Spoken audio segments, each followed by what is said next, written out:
नमस्कार दोस्तों, स्वागत है आपका आपके अपने YouTube channel GS with Barman पर। आज हम डिस्कस करेंगे एक स्कोरिंग सब्जेक्ट को। स्कोरिंग सब्जेक्ट अर्थात हिंदी।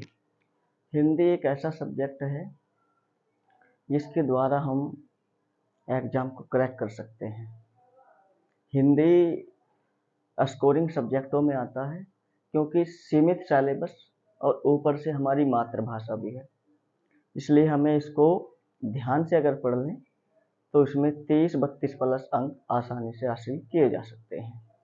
37 में से 30-32 प्लस अंक आसानी से आप ले सकते हैं। तो हिंदी विषय के पाठ्यक्रम पर अगर चर्चा करें तो इसके छोटे ही सिलेबस में ये समस्त पाठ्यक्रम हमें पढ़ना होता है। इसके अंतर्गत आप देखेंगे हिंदी भाषा का जो पाठ्यक्रम है उस पर चर्चा करेंगे।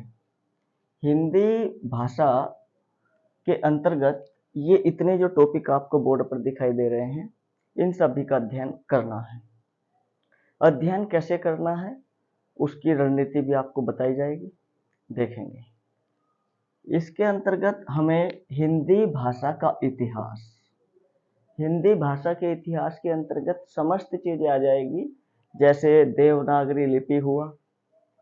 हिंदी भाषा के इतिहास के साथ साथ आपको समस्त रचनाएं, एकांकी, नाटक जो भी हैं, रचयिता हैं, लेखक हैं, कवि हैं, वो सभी इसके अंतर्गत आ जाएंगे। उन चीज़ों का अध्ययन हमें हिंदी भाषा के इतिहास के अंतर्गत करना है। दूसरा है हमारा वर्ण, उच्चारण और वर्तनी।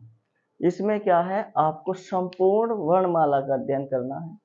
वर्णमाला का अध्ययन कैसे करना है वो देखेंगे। जैसे आपको भाषा किसे कहते हैं, स्वर क्या होते हैं, व्यंजन क्या होते हैं, और इसी के अंतर्गत कंठे व्यंजन, अंत्यस्थ व्यंजन, उनका वर्गीकरण, और साथ साथ में अघोष, सघोष, और वहीं स्वर के भेद, व्यंजन के भेद, सभी का अध्ययन करना है इस वर्ण, उच्चारण तथा वर्तनी में।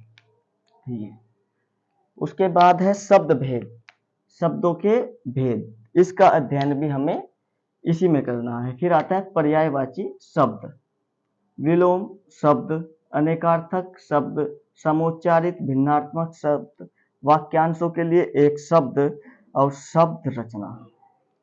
शब्द रचना ये देखेंगे, इसको मैं सर्किल कर रहा हूं। जो जो हमें पढ़ना है, गहनता के साथ पढ़ना है, स्कोरिंग सब्जेक्ट कहाँ से बनता है उसको पढ़ना है। शब्द रचना के अंतर्गत प्रत्यय हो गए, उपसर्ग हो गए, संधि होगी, समास होगी, इन चीजों का हमें अध्ययन करना है। ये कोई भी आप परीक्षा देंगे जिसमें हिंदी सब्जेक्ट आता है तो यहाँ से क्वेश्चन ना बने, तो ऐसा तो हो ही नहीं सकता। तो शब्द रचना के अंतर्गत प्रत्यय, उपसर्ग, संधि, समास, इन चीजों का हमें अध्ययन करना है। फिर उसके बाद हिंदी व्याकरण। हिंदी व्याकरण, हिंदी व्याकरण के अंतर्गत संज्ञा, लिंग, वचन, कारक, सर्वनाम, विशेषण, क्रिया, काल, अव्यय, इन सभी चीजों का अध्ययन करना है। इसको मिलाकर और इसको मिलाकर 40% पेपर आपका यहां से बन जाएगा। प्रत्यय, उपसर्ग, संधि, समास और ये समस्त व्याकरण, और ये समस्त व्याकरण, वही विराम चिन्ह, मुहावरे, रस, छंद, अलंकार, रस, छंद, अलंकार, ये देखेंगे। जो मैंने शब्द रचना, वर्णमाला, हिंदी भाषा का इतिहास, ये जो चीजें हैं 1, 2, 3, 4, 5, इसी के साथ आ जाएंगे तद्भव तत्सम भी। तद्भव तत्सम, उन सभी का अध्ययन आपको इस क्लास के माध्यम से कराया जाएगा।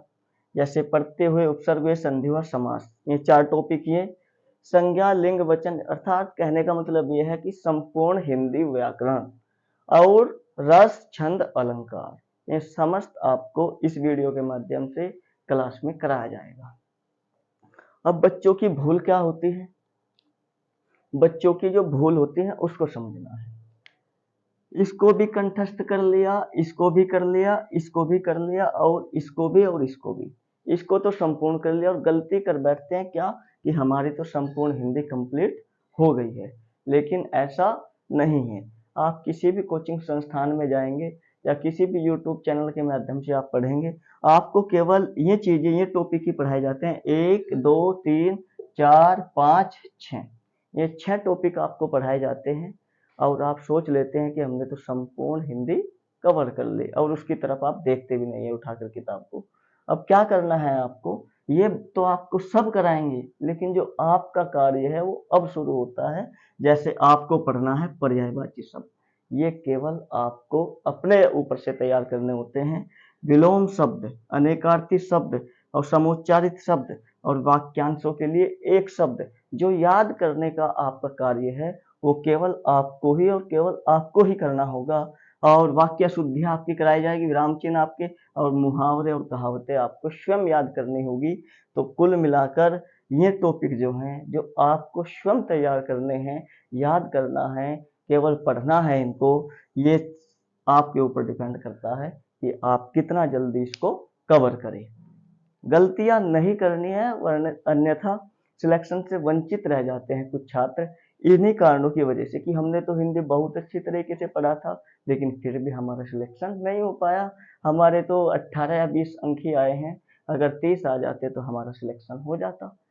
आपको क्या करना है वो मैंने आपको बताया, रणनीति समझिएगा, क्योंकि हिंदी ऐसा सब्जेक्ट है जो आपको आसमान की ऊंचाई तक ले जा सकता है। यूपी पुलिस के एग्जाम में, कोई भी एग्जाम होगा जिसमें हिंदी आएगी तो स्कोरिंग सब्जेक्ट के रूप में हम देखते हैं हिंदी को। तो हिंदी के अंतर्गत जो आपके स्वयं के करने का कार्य है वो आपको स्वयं करना पड़ेगा, और बाकी जो क्लास का कार्य है वो क्लास में कराया जाएगा।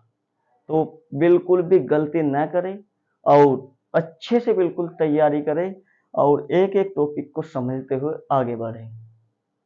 जो आपके स्वयं का कार्य है वो स्वयं ही करना पड़ेगा।